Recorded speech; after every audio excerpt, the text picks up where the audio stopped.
Ano pong ginagawa niyo dito?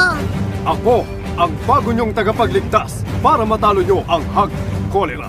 Pero paano? Yung mga baboy nga sa kabilang village, naprotektahan sa Hag Cholera.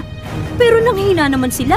Yung kaibigan ko nga, 3 araw di makakain eh. Oink, oink! Paano kami lalaki? Baka bumansot ang mga anak ko. Hindi mangyayari yun.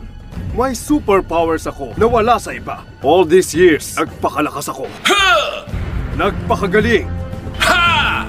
Nagpakadalubhasa. Ha! Para maibigay ko ang lakas na ito na wala sa iba.